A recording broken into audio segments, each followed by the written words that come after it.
Hebreos capítulo 2, versos 14 al 15. ¿Estamos ahí? Bien, dice la palabra. Así que, por cuanto los hijos participaron de carne y sangre, Él también participó de lo mismo, para destruir por medio de la muerte al que tenía el imperio de la muerte, esto es, al diablo, y librar a todos los que por el temor de la muerte estaban durante toda la vida sujetos a servidumbre. El mensaje anterior, mis hermanos, recordamos verdades profundas, verdades acerca de este Salvador entronado en majestad. Este Dios soberano en la persona de Cristo, el cual se presenta ante esta atribulada iglesia, ante esta iglesia que está pasando por momentos difíciles de adversidad, y se presenta ante ellos como un hermano. Dijimos, no como un compañero, ni siquiera como un amigo, sino como un hermano. Con esto el Señor quiere recordarles a esta pequeña iglesia lo que ellos ya estaban olvidando, o lo que de alguna manera a algunos ya habían olvidado. Cristo como un hermano se ha solidarizado con ustedes. Este es el mensaje por el cual Él se identifica como un hermano. Él es como un hermano en sus luchas, en sus tentaciones, en sus miedos. En todas estas cosas, Cristo como un aliado está presente. Pero ¿qué es lo que tenemos en esta carta? Tenemos una congregación, tenemos a una iglesia que ha comenzado a olvidar esto. Se ha olvidado de esto, y entonces ¿qué está sucediendo? Ahora ellos están volteando a las circunstancias. Ahora están poniendo demasiado interés en las cosas que les rodean. Se comienzan a llenar de miedos, de ansiedad, de preocupación. Y cada quien empieza a ver por lo que a cada uno mejor le parece, o lo que mejor les convenga. Sin embargo, mis hermanos, sean cuales sean las decisiones que esta pequeña iglesia tome, a partir de sus dolores, a partir de sus preocupaciones, pueden ser muy diversas, pueden ser muy distintas, pero como hemos dicho con anterioridad, en el cristianismo no hay una posición neutral, no hay una posición estática. O avanzas con Cristo o retrocedes con Cristo. No hay tal cosa como me he detenido en el camino. No, o avanzas o retrocedes.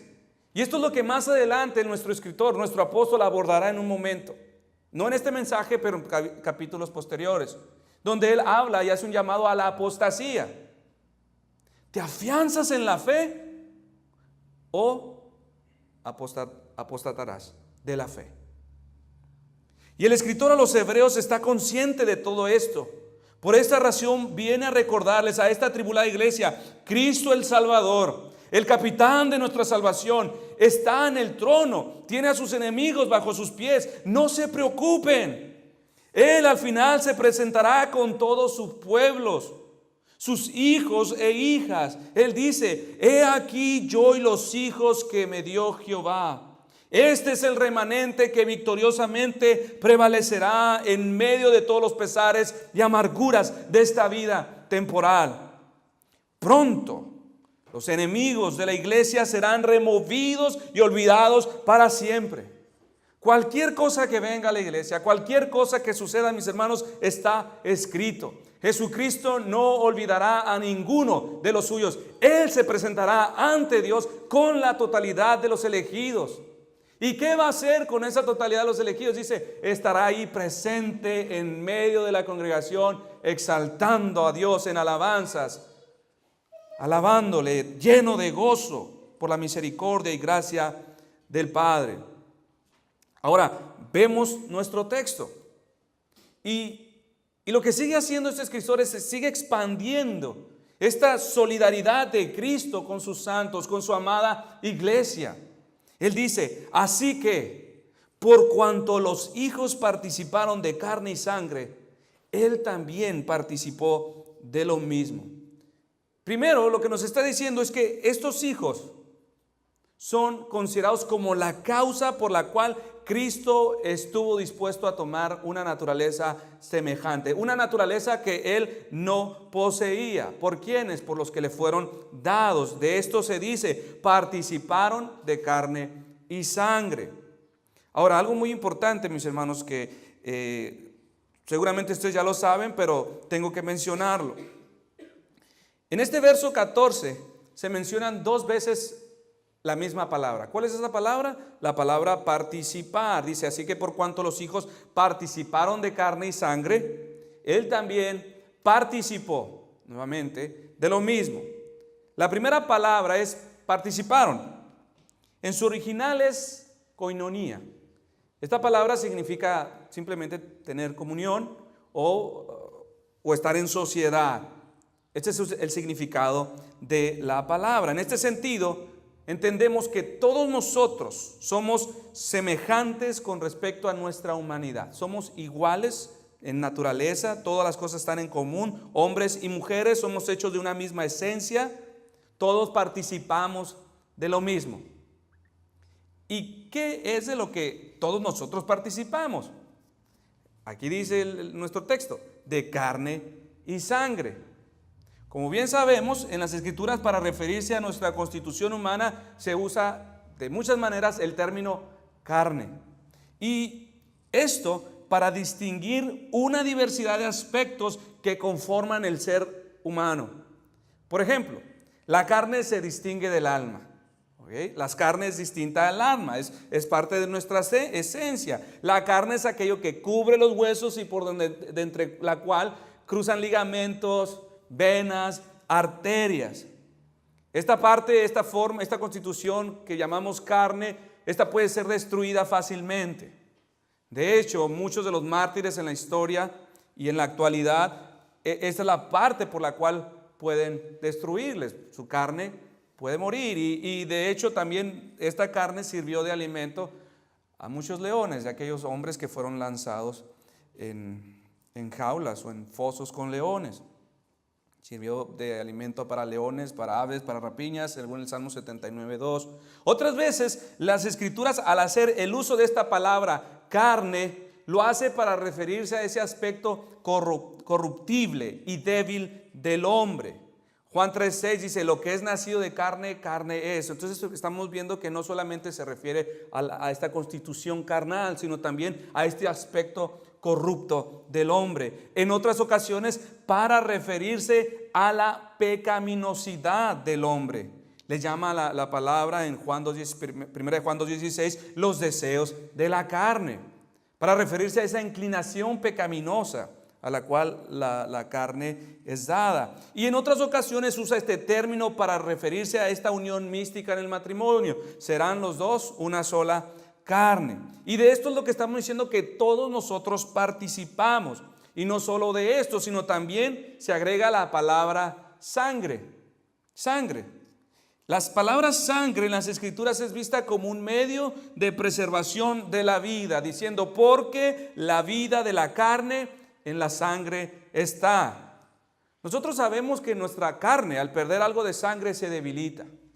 Y si se expone a una mayor cantidad de pérdida, nuestros músculos o algunos órganos vitales podrían estrofiarse con daños irreversibles.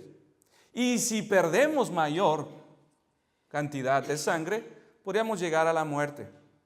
No importa el estado de salud, la edad, la fuerza, el vigor. Si la sangre comienza a salir del cuerpo, juntamente con ella se escurre la vida. De esto todos nosotros participamos, de carne y sangre. Ahora, algo muy importante que debemos considerar es que estas dos palabras aparecen juntas. Y cuando estas palabras aparecen juntas en las Escrituras, son usadas para referirse a la constitución más baja y débil del hombre, así como también para referirse a sus limitaciones e incapacidades. Por ejemplo, para referirse a esa incapacidad que tenemos como hombres, para conocer los misterios espirituales de Dios, tenemos Mateo 16:17. Entonces le respondió Jesús, bienaventurado eres, Simón, hijo de Jonás, porque no te lo reveló carne ni sangre, sino mi Padre que está en los cielos. Carne y sangre en este texto se usa para mostrar que la incapacidad del hombre para entender los misterios espirituales. Mas a todos los que recibieron, dice Juan, a los que creen en su nombre, les dio potestad de ser hechos hijos de Dios, los cuales no son engendrados de sangre ni de voluntad de carne. Así carne y sangre son totalmente opuestos, contrarios a aquello que es divino, a aquello que es espiritual. También para referirnos a la debilidad y fragilidad del hombre aparecen ambas palabras juntas. Por ejemplo, en Efesios 6:12, porque no tenemos lucha contra sangre ni carne, sino contra principados. Aquí está diciendo el escritor, no tenemos lucha contra cosa débil, frágil, enfermiza, mortal, sino contra principados, contra potencias. Y también las escrituras usa estos dos términos juntos para referirse a nuestra mortalidad y corrupción, o también depravidad. 1 Corintios 15:50. Pero esto digo, hermanos, que la carne y la sangre no pueden heredar el reino de Dios. Así la carne y sangre está sujeta a un sinnúmero de infirmezas, como lo es su incapacidad para percibir las verdades espirituales, como lo es sujeto al dolor, a la enfermedad, al hambre, al frío, al sed, al calor, al cansancio. ¿Por qué razón ustedes están como tullidos? Porque está haciendo frío. Su carne está reaccionando. Son dependientes. Su estado de ánimo para cantar es influenciado por una circunstancia externa. El frío nuestra carne es frágil, es débil. Y también es sujeta a morir. Ahora, hermanos, reconocer esta participación en todos nosotros, y podríamos extendernos mucho más y hacer detalle y ejemplos de la fragilidad de la carne. Vemos a un joven lleno de vida, lleno de energía, para el día siguiente murió. ¿Por qué? Tuvo un infarto, pero si estaba totalmente sano, iba a ir a tal lugar a competir. De un día para otro esta carne es tan frágil. ¿Por qué menciono esto, mis hermanos? Porque somos más que hombres. Y esto debe estar muy sembrado en nuestras mentes. Esto, al reconocerlo, mis hermanos, terminará humillando nuestro orgullo que tenemos como hombres. Tenemos un concepto mucho más alto de lo que deberíamos de tener. Ahora, si comparamos nuestras habilidades frente a la de algunas bestias, las cuales también son carne y sangre, mis hermanos, tendremos que reconocer que muchas de estas superan al hombre. Nos superan en fuerza, nos superan en energía, tamaño, resistencia, vigor, velocidad. Otras nos superan en visión, en olfato, en sabor. Tienen un mejor sentido de supervivencia. De hecho, algunos de ellos también se dice que pueden pronosticar desastres naturales. Y entonces, al compararnos con ciertos aspectos de la carne y sangre de un animal, somos también humillados. Mas por la imagen y semejanza de Dios en el hombre es lo que hace a la humanidad lo más valioso sobre la tierra. Esto es lo que le da valor a nuestra carne y sangre, la imagen de Dios. Tenemos capacidades intelectuales, voluntad, razonamiento. Y vaya de paso que también somos mucho más hermosos que un animal, gracias a Dios. Pero, ¿por qué me tomo el tiempo de mencionar esto, mis hermanos? Como hombres somos tentados a colocarnos en una posición muy por encima de lo que realmente somos. Y ahí no estoy diciendo que somos iguales a los animales o menos que los animales, no. Sino que por lo general terminamos viéndonos a nosotros mismos como una especie de semidioses aquí en la tierra. Al observarnos a nosotros mismos, miramos todo aquello que podemos, con el fruto de la racionalidad de nuestra alma, todo lo que podemos alcanzar: honores, éxito, victoria, palacios, poder, cosas como estas. Terminamos olvidándonos de algo esencial en nosotros. Somos carne y sangre, mortales, débiles, tan incapaces de alcanzar las cosas celestiales, tan débiles, sujetos a toda clase de miseria y lo que es peor, sujetos a la muerte. Pero evitamos pensar en esto y necesitamos recordarlo porque vemos lo que puede lograr nuestra capacidad intelectual. Esta gracia común que Dios ha puesto en los hombres, por la cual podemos ser inteligentes, por la cual podemos acondicionar nuestro ambiente y tener una mejor vida, pero nos olvidamos y hacemos demasiado énfasis en ello, que nos olvidamos que terminamos, como dice Jeremías, esta es la desgracia del hombre, confiar en el brazo de la carne.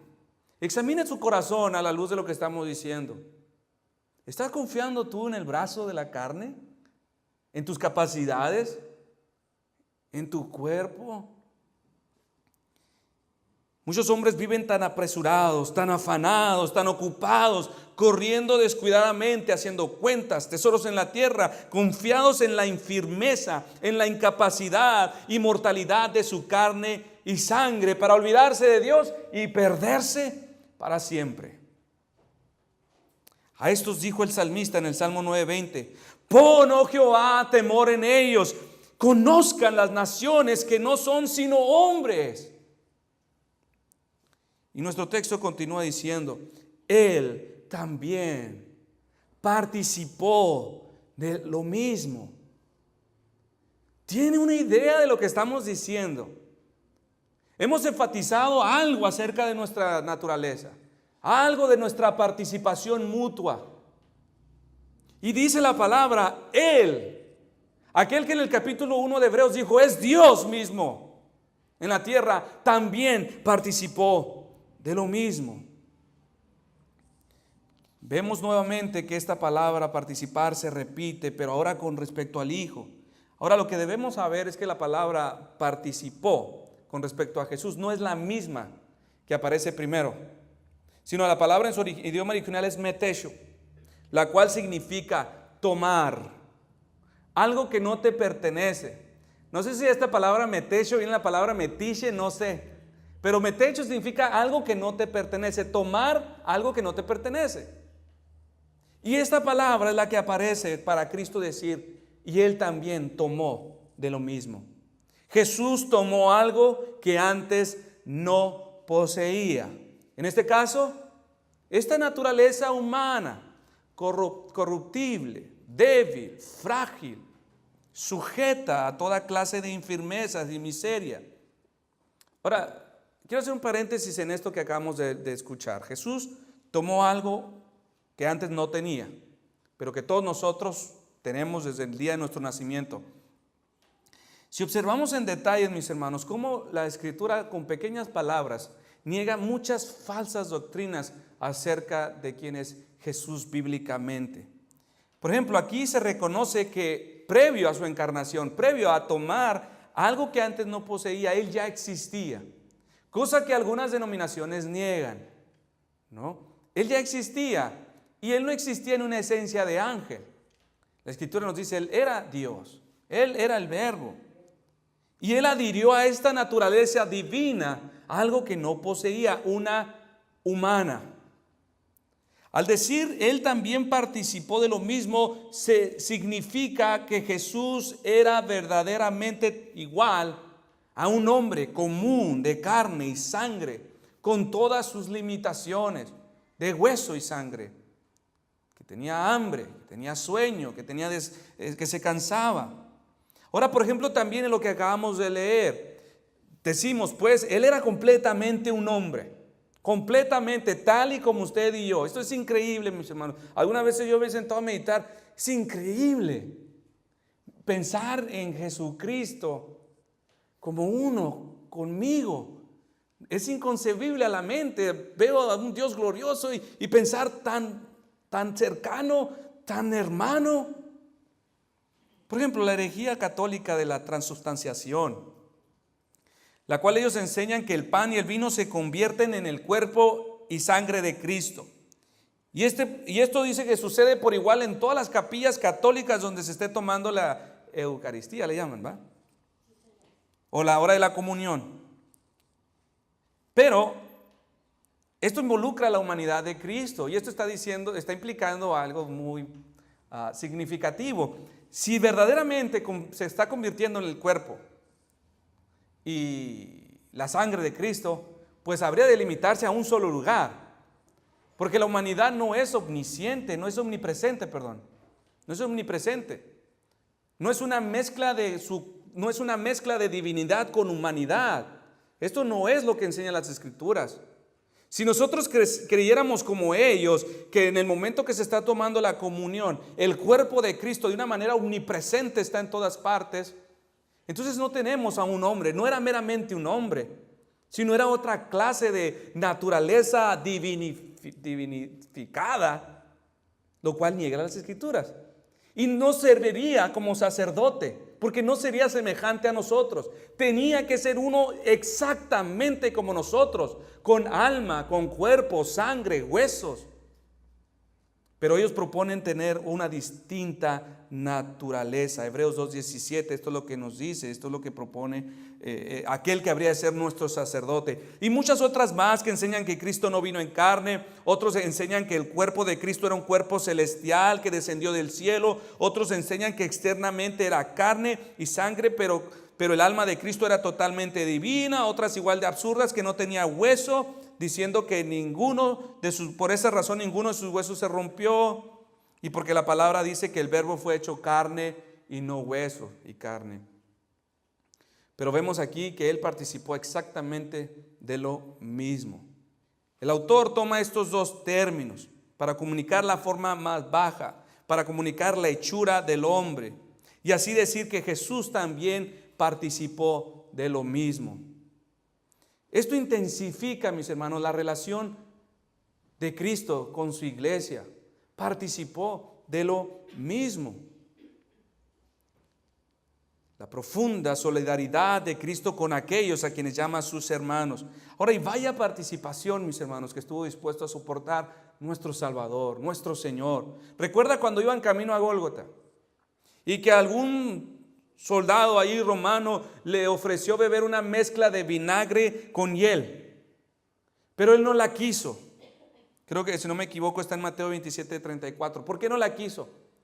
Porque esta bebida era una clase de anestesia, algo que le ayudaría a mitigar un poco los dolores a la cruz.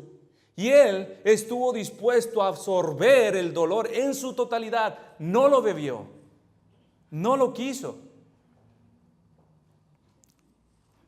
Esto es significativo a lo que estamos hablando, mis hermanos. Vaya participación de nuestro Salvador, que estuvo dispuesto a sufrir toda la miseria que jamás nosotros sufriríamos.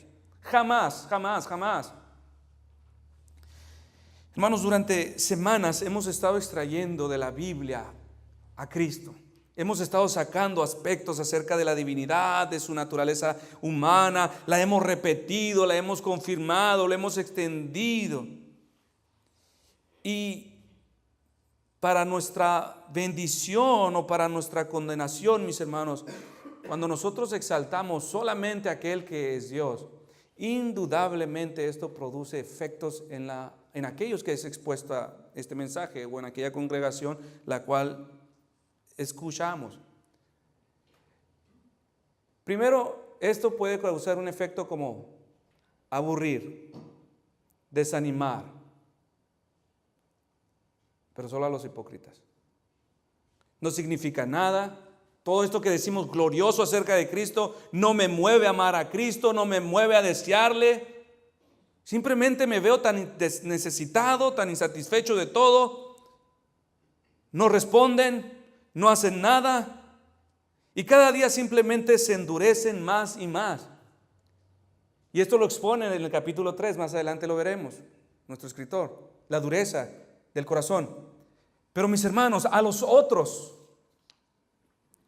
a los que son de Dios les digo, para despertarles y animarles, contemplemos la grandeza de su amor, cuando le vemos descender tan bajo y tan dispuesto a padecer toda clase de dolores, tanto en su cuerpo como al interior de su alma. Contemplemos cómo, siendo Él tan perfecto y autosuficiente, por amor de nosotros, vino a participar de carne y sangre, esta condición tan frágil, tan débil y mortal. Por cuanto los hijos participaron de carne y sangre, Él también participó de lo mismo. Esto era necesario, porque solo así podría morir. Solo así podría salvar, porque así convenía al Padre, al Hijo y a nosotros. Mas, si le preguntamos a nuestro texto, ¿cuál fue el propósito de Cristo al estar dispuesto a participar de nuestra carne y sangre? Vemos un aspecto más acerca de su propósito redentor. Y él continúa diciendo, para destruir por medio de la muerte al que tenía el imperio de la muerte. Esto es, ¿a quién? Al diablo. Para destruir al diablo. Esta fue una de las razones principales por las cuales él tuvo la necesidad de participar de nuestra semejanza, poder morir, y al tomar nuestra carne y sangre, entonces podría presentar su cuerpo como un sacrificio en rescate por los pecadores. Por mí. ¿Puede decir usted lo mismo? Presentar su cuerpo como sacrificio por mí. Y así poder destruir a aquel que nos tenía en esclavitud, aquel en el cual estábamos sujetos a muerte, al diablo. Y algo muy importante, mis hermanos, la palabra destruir en otros pasajes de las Escrituras es traducida como dejar sin función, como en Mateo 23, o como en Romanos 3:31, invalidar. Destruir no significa desintegrar, no significa anular totalmente. Pues como sabemos, este ángel llamado Satanás aún retiene su esencia, su poder, su inteligencia, su astucia. Aún la retiene. No olvidemos lo que dijo Pedro: sed sobrios y velad, porque vuestro adversario el diablo, como león rugiente, anda alrededor buscando a quien devorar. Es importante que consideremos esto. Su propósito, mis hermanos, no es asustar a la gente. Su propósito no es quitarles el trabajo. Su propósito no es hacer que usted se duerma en el sermón. No es arruinarle su autoestima. No es enfermar el cuerpo. Su intención final es destruir tu alma. Hasta las últimas consecuencias está dispuesto a clavar sus colmillos, sus garras, devorarte y que sufras la muerte eterna. Ese es su propósito final. Él aún retiene su astucia, la misma fuerza destructiva. Recuerda que hace tiempo, cuando estábamos hablando de los ángeles, mencionamos en una batalla donde un ángel destruyó a todo un ejército. Pues este ángel es más poderoso. Este ángel podría destruir la humanidad completa si Dios no lo detiene, si Dios no lo restringe. Él podría acabar con nosotros. Nosotros decimos, tenemos luchas con Satanás, son luchas arregladas. Porque si de verdad fuera una lucha, ¿cómo se dice?, a quemarropa, no estuviéramos ni uno de nosotros aquí. Este enemigo aún retiene su fuerza. Pero entonces, ¿qué es lo que significa destruir al diablo? Significa invalidar, significa dejar sin función sus obras. Quiero que vea este cuadro. Si Satanás poseyera un cuerpo, tal y como el de nosotros, tal y como el de nuestro Salvador, sería como si Satanás tuviera cadenas en cada extremidad. O sería como un preso bajo custodia. Aún tiene la misma fuerza y es tan destructivo con lo que tenga a su alcance. Es tan destructivo, pero está restringido, está limitado. Muchos cristianos han sido fuertemente abofeteados por él, han sido derribados, han sido azotados fuertemente en el suelo, muchas veces por nuestro propio y consciente descuido de la palabra, consciente descuido de la oración.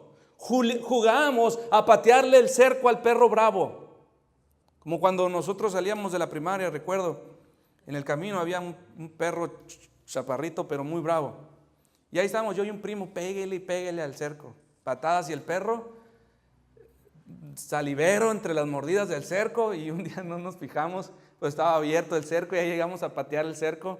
De pura suerte no me mordió, pero sí, yo recuerdo mirar su hocico aquí. Yo recuerdo que reaccioné así y él coincidió el golpe y se asustó y corrió para atrás. Pero Pero así estamos muchos cristianos, jugándole. Y entonces, de repente, ahora, algo muy tengo que aclarar.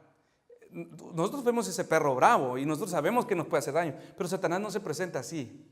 No me enseña sus colmillos ni enseña sus garras. Él nos atrae con el cebo que está donde tiene escondido su anzuelo, este cebo aromático, colorido. Nos seduce con voz suave y melodiosa, una voz tronante, dulce, promesas duraderas de felicidad y placer. Y es muy paciente. Puede tomarle años trabajando despacio, sutilmente, va llevando a cabo su estrategia, suavemente nos mete dentro de los límites de sus cadenas y silenciosamente y progresivamente se lanza sobre nosotros como león sobre su presa, encaja sus garras y sus colmillos sobre nuestra alma. Tan sutil, tan suave.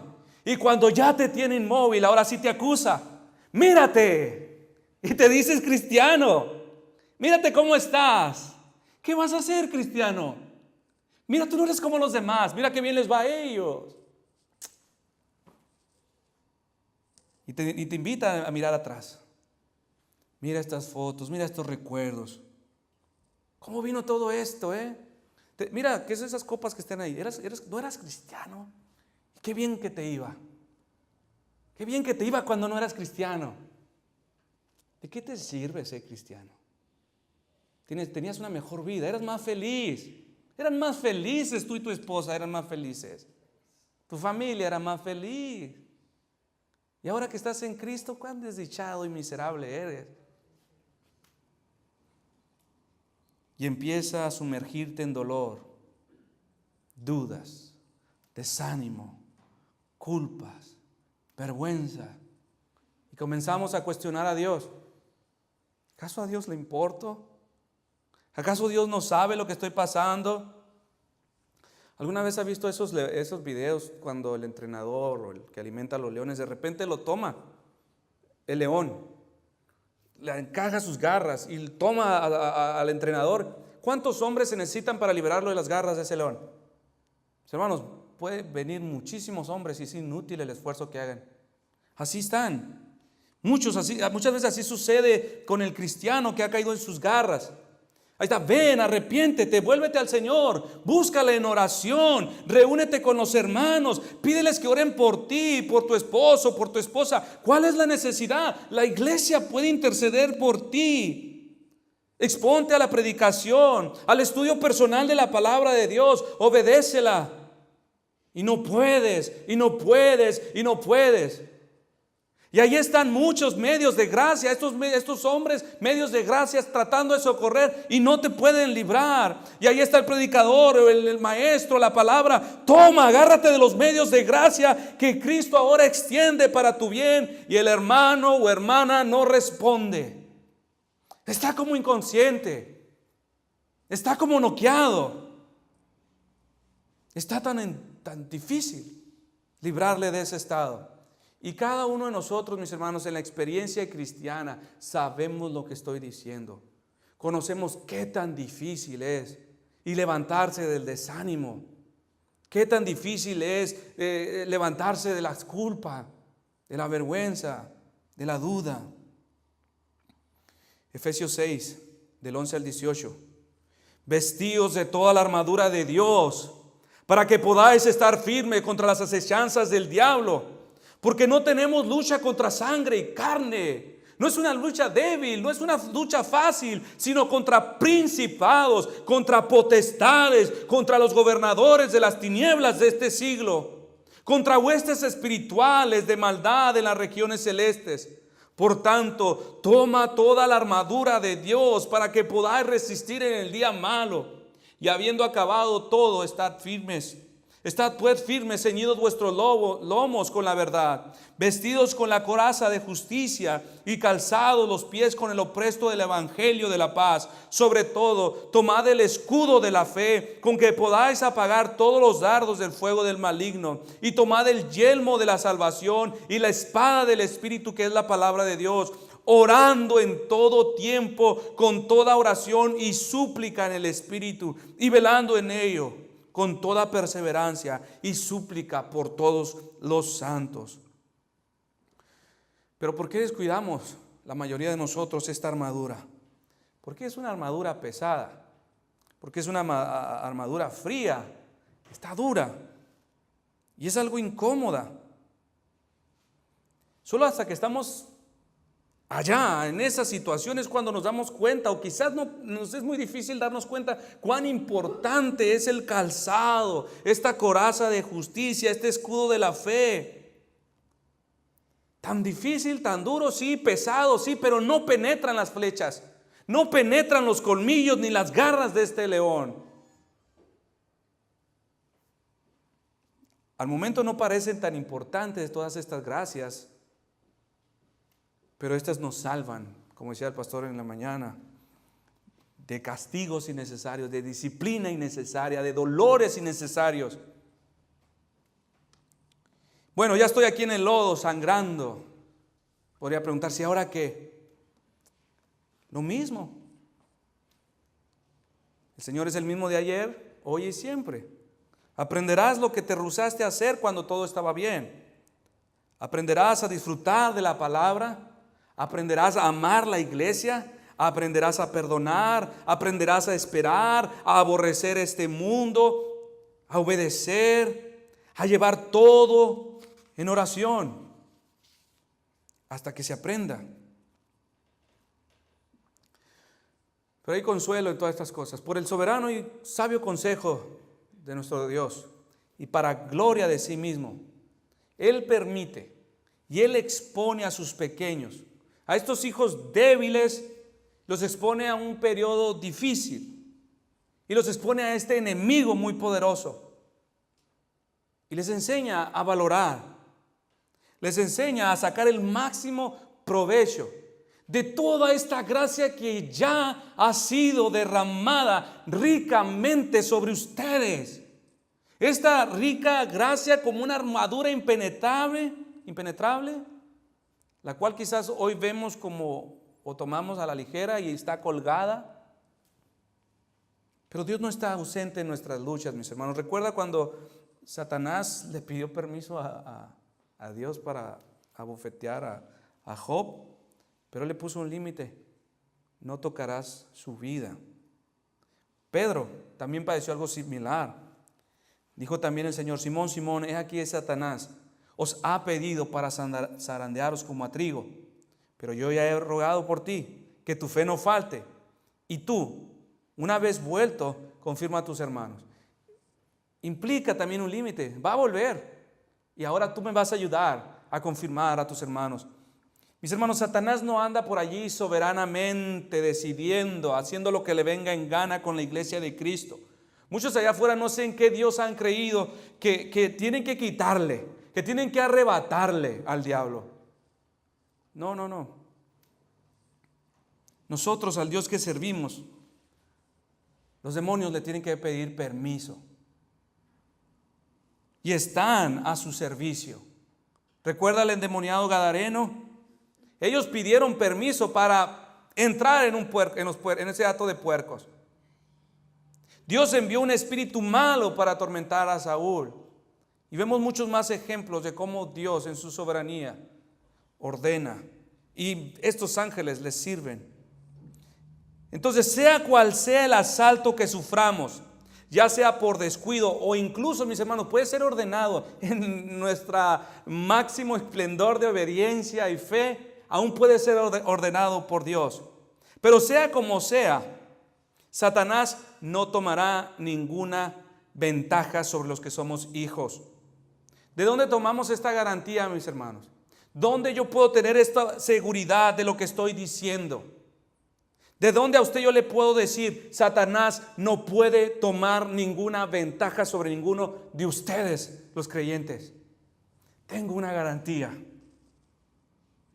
Veamos a Cristo. ¿Pudo Satanás con Cristo? No pudo tomar ninguna ventaja sobre él. Y si no pudo con Cristo, con la cabeza, lo mismo es para el cuerpo. Todo cuanto el Hijo ha participado, lo mismo nosotros. Si Satanás no pudo con él, no podrá con su iglesia. No puede. Ni las mismas puertas del infierno prevalecen contra los que son del Señor.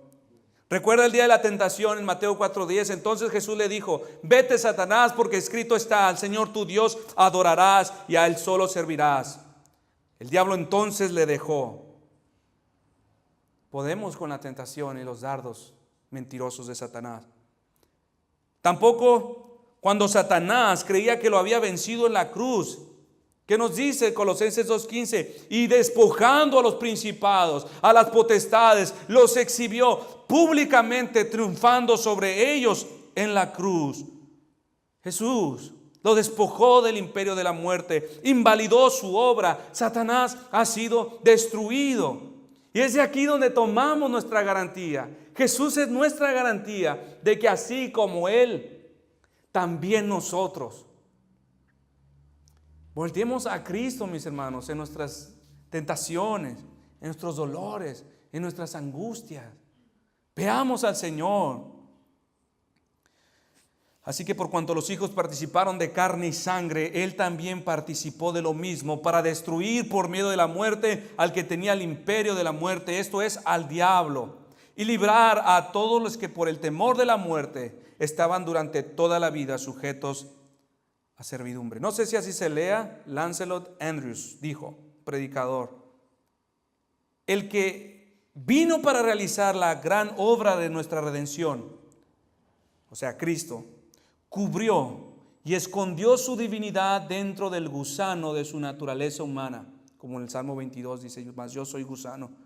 La gran serpiente de agua, Leviatán, el diablo, pensando tragar al gusano de su humanidad, quedó prendido del anzuelo de su divinidad, cubierto por el cebo de su humanidad. Este anzuelo se quedó clavado en sus fauces y las desgarró. Pensando destruir a Cristo, destruyó su propio reinado y perdió su propio poder para siempre. Primera de Juan 3:8. Para esto apareció el Hijo de Dios, para deshacer las obras del diablo. Como dijimos anteriormente, Jesús sobre la cruz, muriendo sobre la cruz, fue como un exorcismo cósmico. Expulsó a Satanás. Dijo en Juan 12, 31-32, ahora es el juicio de este mundo. Ahora el príncipe de este mundo será echado fuera. Y yo, si fuere levantado de la tierra, a todos atraeré a mí. Y decía esto dando a entender de que muerte iba a morir. Piensen en un momento en la muerte, mis hermanos. Esta vino sobre la raza humana por haber escuchado la voz de este ángel. Toda esta condenación, toda esta humillación al hombre. Ahora, a partir de entonces, sabemos que la humanidad es esclava de la muerte y estas cadenas, mis hermanos, no se pueden romper. Y la humanidad se aterroriza ante ella. ¿Cuánto se ha de haber reído Satanás de esta preciosa obra de la creación? ¿Cuánto se habrá burlado de Dios cuando dijo: mira, se acabó, también te arruiné? Eso que tanto te ilusionaba y tanto te llenaba de gozo mientras creabas. Si yo creí que iba a ser igual a Dios, ¿cuánto más estos que son menos inteligentes? También ellos creyeron la misma mentira. Pero Cristo cambió todo esto. Él murió en el lugar de todos los suyos. Él bebió la amargura de la maldición, de la muerte. Y ahora, mis hermanos, sí, la muerte continúa. Y la muerte aún nos alcanzará. Pero su terror ha sido removido de nosotros. Sus consecuencias han sido removidas de nosotros. Su penalidad ha sido quitada de nosotros. Cristo nos ha librado de la tiranía que Satanás impuso sobre nosotros. Esta tiranía no fue rota por otro ángel, sino por nuestro Salvador sufriente. ¡Qué victoria tan fenomenal! ¿Cómo podría Cristo ser comparado con otro ángel? Si al vencer en forma de hombre demostró que no era solo un hombre el que moría sobre la cruz, sino el gran vencedor, Jehová, el fuerte y valiente en batalla. Esto es de gran consuelo ante el terror de nuestro enemigo el diablo. Cosas terribles son descritas acerca de él en las Escrituras, pero fue este quien fue destruido por nuestro Salvador, al Cristo participar de nuestra carne y de nuestra sangre. Esto es de gran ánimo a nosotros. Ahora Satanás no es un peligro para los hijos de Dios. Es por esto que Santiago 4:5 puede decir: resistid al diablo y él huirá de vosotros. Ahora, mis hermanos, mi intención es consolar su alma. Si usted sufre de alguna manera las cosas que aquí hemos mencionado. Si alguno de los hijos del Señor en este momento está librando alguna lucha con el adversario, tenga por seguro, como dije, es una lucha arreglada, ¿ok? Es una lucha arreglada. Ha sido ordenado que todas las condiciones en el ring favorezcan al creyente. Si en algún momento el enemigo comienza a tomar ventaja sobre sus hijos, Cristo está en la campana. Él toca la campana y el combate se detiene. El Señor determina su duración. Qué beneficio a favor de los hijos y qué confianza podemos tener en nuestras luchas. Pablo estuvo en peligro de muerte.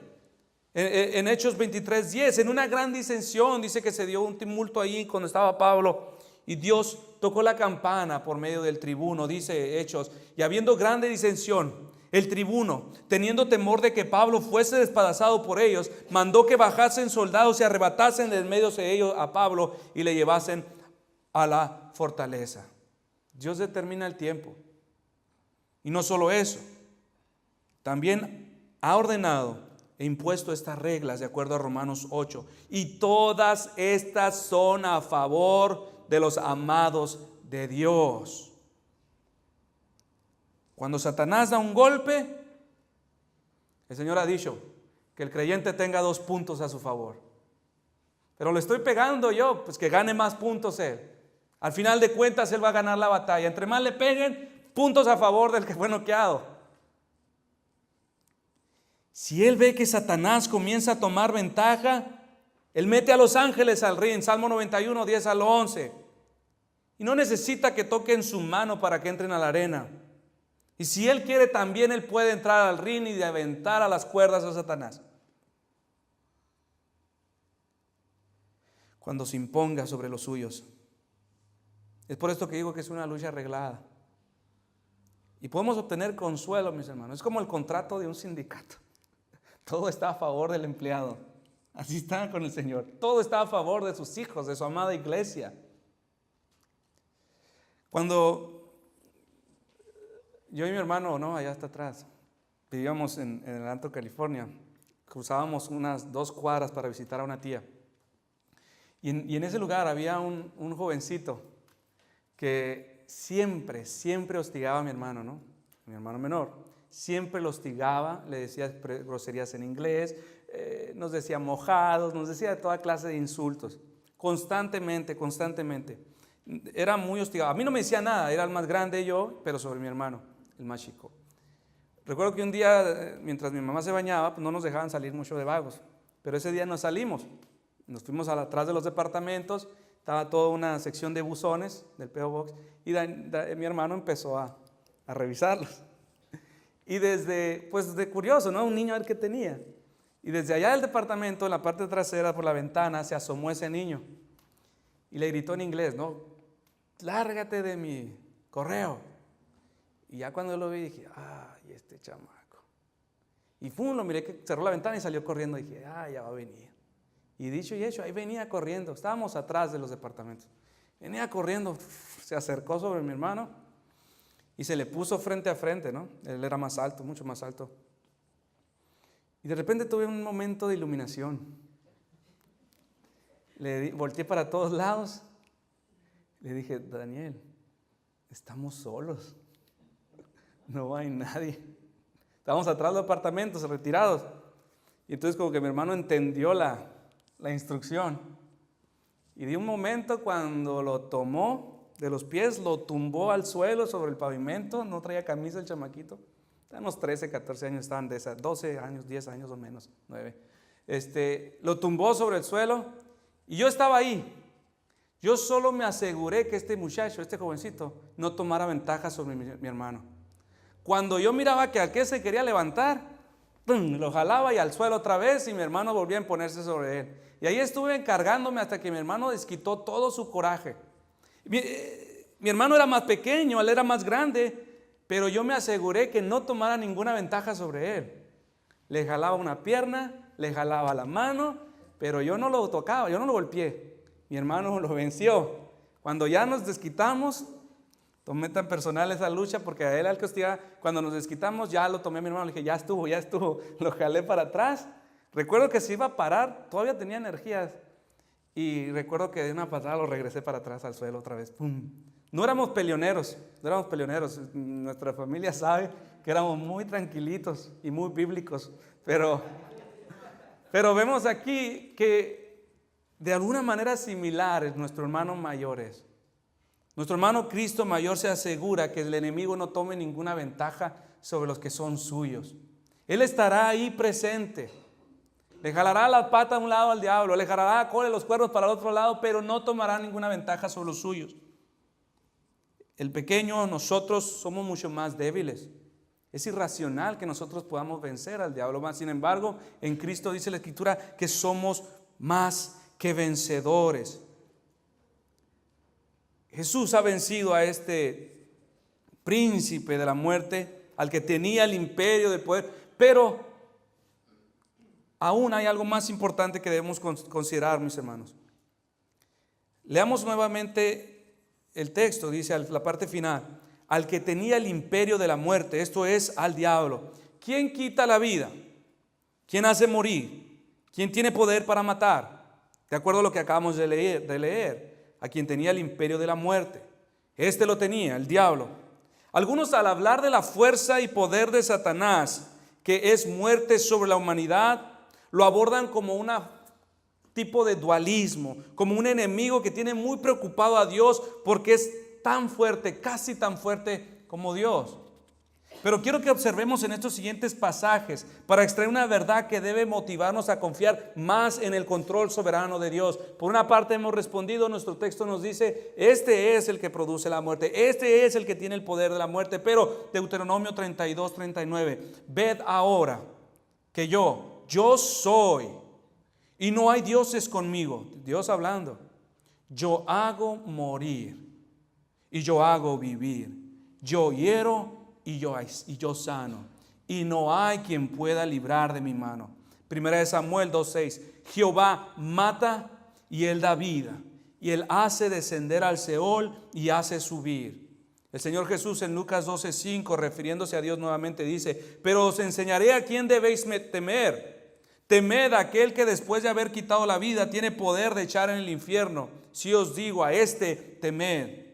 Y Cristo diciendo de sí mismo en Apocalipsis 1:18, y el que vivo y estuve muerto, mas he aquí que vivo por los siglos de los siglos. Amén. Y tengo las llaves de la muerte y del Hades. Pregunto nuevamente, ¿quién quita la vida? ¿Quién hace morir? ¿Quién tiene poder para matar? Dios. Entonces, ¿qué es lo que tenemos aquí? ¿Una contradicción? No, Apocalipsis 6:8 nos aclara esto. Satanás es un subordinado. Satanás es un siervo que recibe órdenes de parte de Dios.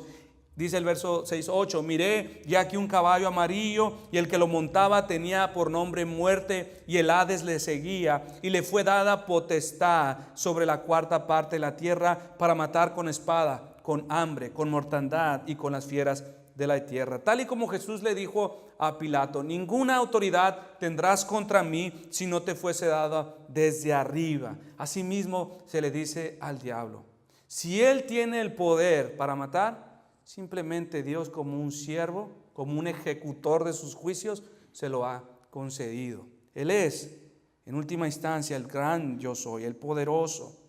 Así que el diablo no puede tener poder a menos que le sea dado por Dios. La muerte, poderoso y temible enemigo. ¿Quién es más fuerte que este enemigo? ¿Quién puede permanecer de pie ante ella? De acuerdo a nuestro texto, mis hermanos, que ahorita lo abordaremos, los hombres se han postrado y han besado sus frías garras y están dispuestos a servirle y a hacer todo lo que se les pida, porque no por miedo a no ser tocados por ella, refiriéndome a la muerte. La muerte en Job 18:14 es llamada el rey de los terrores. ¿Cómo venció Cristo la muerte? ¿Cómo Jesús derribó a este poderoso enemigo? Levantó una tropa de millares de ángeles, vino en toda su majestad y en toda su justicia para infundir terror. No, Él vino en la condición más frágil y débil, carne y sangre, esta forma incapaz de asustar a un niño. Vino completamente solo y humilde. Los millares de ángeles solamente fueron espectadores desde el cielo. Por esta razón su victoria fue aún más gloriosa. Así como el David, el jovencito, derribando a Goliat, sin espada, sin armadura, en debilidad y fragilidad, derribó al grande. Y sabemos, mis hermanos, que cuando el pequeño vence al grande, el débil al fuerte, el pequeño se lleva mucho más gloria que la que se hubiera llevado aquel al que todos apostaban. Y esto es lo que dijo Pablo, esto es lo que vio Pablo en la cruz, en Colosenses 2:15. Jesús hizo un espectáculo de los ángeles caídos y de Satanás. Él dice, los exhibió públicamente, triunfando sobre ellos. Y esto es lo que habrían de recordar, y esto es lo que recordamos: el frágil, el débil, venció al fuerte. Jesús, mediante su muerte, se ofreció como un sacrificio, como el pago a nuestros delitos y pecados, y satisfizo la justicia de Dios, aplacó su ira, removió el acta de los decretos, la maldición de la ley, y despojó a Satanás de sus armas mortales. Arrancó de sus garras a multitudes de pecadores que había él hecho sus esclavos con grilletes de hierro. ¡Oh, qué plan maravilloso! Satanás echó mano de toda su estrategia. Seguramente convocó a todos los demonios bajo su gobierno, aún a los fariseos, escribas, sacerdotes, gobernadores como Pilato y gente del pueblo de los judíos, y de entre los que le seguían a Cristo también tomó a Judas para llevar a cabo su traición. Su plan era matar a Cristo. Sin embargo, de Dios dice la Escritura en Job 5:13, que prende a los sabios en la astucia de ellos y frustra los designios de los perversos. Salmo 57:6, red han armado a mis pasos, han abatido mi alma, hoyo han cavado delante de mí, en medio de él han caído ellos mismos. ¿Quién lo pensaría así, mis hermanos? Que cuando Cristo moría, estaba dándole muerte a la muerte, por medio de su muerte. Por esta razón tenía que venir y ser hombre, para poder morir y así librar a todos los que por el temor de la muerte estaban durante toda la vida sujetos a servidumbre. Es increíble, mis hermanos, que el temor a la muerte es lo que nos puede hacer entregar lo que ustedes le pidan: la cartera o la vida, tu auto o la vida.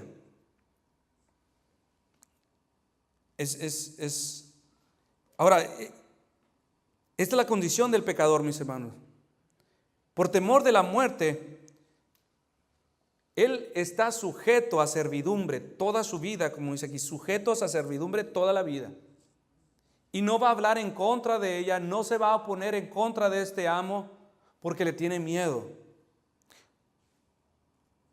Job 2:4 dice, respondiendo Satanás dijo a Jehová, piel por piel, todo lo que el hombre tiene dará por su vida. Los hombres hacen todo lo que esté a su mano para escapar de ese pensamiento.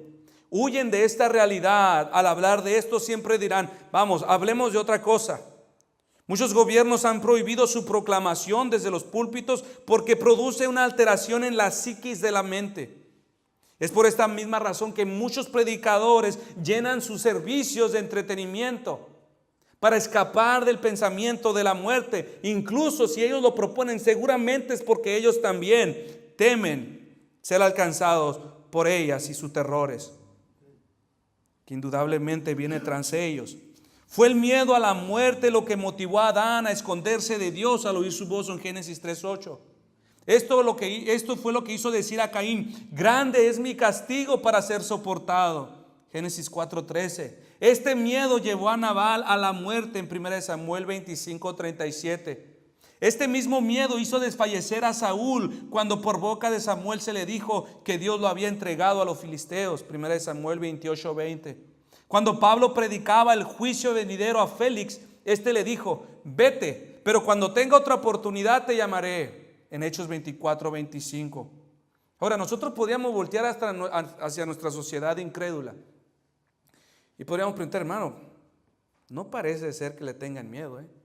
No parece ser que ellos vivan en terror a la muerte. Todo este gozo, mis hermanos, es de los dientes para afuera. Toda esta fiesta, esta celebración es de los dientes para afuera. No hay verdadero gozo en el alma sin la seguridad de salvación. Todo esto es una faramaya, todo esto es un telón en el cual nosotros podemos ser tentados y ser engañados. Cuando los incrédulos, y usted lo sabe, cuando usted toca este tema públicamente, el tema de la muerte, reacciones se producen en los hombres. Algunas veces se quedan en silencio, escuchando atentamente. Otros abandonan el lugar. Otras veces se reirán y harán chistes: sí, ahí vamos a hacer carne asada con mis amigos. Pero de una u otra manera tratan de borrar este pensamiento de su cabeza. Otras veces se enojarán y le dirán: usted fatalista, extremista, legalista. Pero de una u otra forma ocultarán su miedo o escaparán a este pensamiento. Todo este gozo es como un sueño, como una ilusión en la cual hacen su mejor esfuerzo por no despertar o no dejar de imaginar. Sin embargo, tarde que temprano tendrán que despertar a la realidad que tanto evitaron. Lucas 6:25. Ay de vosotros los que ahora estáis saciados, porque tendréis hambre. Ay de vosotros los que ahora reís, porque lamentaréis y lloraréis. Santiago 1 dice: vamos ahora, ricos, llorad y aullad por las miserias que os vendrán. Vuestras riquezas están podridas y vuestras ropas están comidas de polilla. Vuestro oro y plata está enmojecido, y su mojo testificará contra vosotros y devorará del todo vuestras carnes como fuego. Habéis acumulado tesoros para los días postreros. He aquí clama el jornal de los obreros que ha cosechado vuestras tierras, el cual por engaño no les ha sido pagado por vosotros, y los clamores de los que habían cegado han entrado en los oídos del Señor de los ejércitos. Habéis vivido en deleites sobre la tierra y sido disolutos. Habéis engordado vuestros corazones como en el día de matanza. Habéis condenado y dado muerte al justo, y él no os hace resistencia. Por tanto, hermanos, tened paciencia hasta la venida del Señor. Mirad cómo el labrador espera el precioso fruto de la tierra, aguardando con paciencia hasta que reciba la lluvia temprana y la tardía. Tened también vosotros paciencia y afirmad vuestros corazones, porque la venida del Señor se acerca. Hermanos, no os quejéis unos contra otros, para que no seáis condenados. He aquí el juez está delante de la puerta. Hermanos míos, tomad como ejemplo de aflicción y de paciencia a los profetas que hablaron en el nombre del Señor. He aquí tenemos por bienaventurados a los que sufren. Habéis oído de la paciencia de Job y habéis visto el fin del Señor, que el Señor es muy misericordioso y compasivo. No hay nada que envidiar. No hay nada que envidiar al que prospera o al que prosperando se ha olvidado de Dios. No hay nada que envidiar al que edifica su propio reino aquí en la tierra. No hay nada que envidiar al que ha ganado al mundo. No hay nada que envidiar de los honores del necio ni de su posición. Aunque muchos de nosotros, siendo sinceros y honestos, deseamos las cosas que ellos tienen, ninguno de nosotros desearía su fin. Ninguno. Este temor del que estamos hablando es una esclavitud como aquel de quien está bajo un amo tirano, de quien no se atreven a hablar, no se atreven a contradecirlo, no se atreven a desobedecer sus órdenes, ni tampoco a hacer el menor intento por escapar. Prefieren y padecer, aún sufrir más y el doble por el terror que le tienen. Thomas Watson, ya lo cité hace tiempo, el incrédulo llega al infierno con mayores dolores que el creyente al cielo. Y a pesar del dolor, a pesar de los azotes, por temor, no se oponen, no huyen. Y en esto consiste su temor, en una contemplación mental de su final, que hace lo imposible por borrar la ansiedad de su mente, pero no hace nada por salvarse de la muerte. Esto está implicado en la siguiente frase: durante toda la vida sujetos a servidumbre. Mientras el hombre viva y sea dejado a su libre albedrío, siempre decidirá permanecer bajo este estado de esclavitud. No hará nada por escapar, no hará el menor intento de clamar por auxilio. ¡Qué estado tan miserable! Todo lo que hace lo esclaviza más. Sus ambiciones lo esclavizan más, sus decisiones lo esclavizan más, los honores, su opulencia, todo cuanto naturalmente le pertenece lo esclavizan más, su fuerza, su talento, su belleza, su inteligencia y todo lo que busca solo sirven para agregar cadenas a su alma. Mas gracias sean dadas a Cristo, mis hermanos, que podemos exclamar como Pablo: miserable de mí, ¿quién me librará de este cuerpo de muerte? Gracias doy a Dios por Jesucristo, Señor nuestro. Pero gracias a Dios que aunque eras esclavos, Romanos 6, habéis obedecido de corazón a aquella forma de doctrina a la cual fuiste entregados. Y libertados del pecado, veniste a ser esclavos de la justicia. ¿Qué haremos ahora, mis hermanos, con lo que hemos escuchado? ¿Qué haremos? Contemplemos a Cristo, contemplemos la grandeza de su fuerza, de su poder, contemplemos su debilidad, su fragilidad y cómo Él estuvo tan dispuesto a participar como uno de nosotros. Tenemos en Cristo todo lo que necesitamos. Él es rey, Él es sacerdote, Él es profeta. Cualquier necesidad que la iglesia tenga, siempre volteemos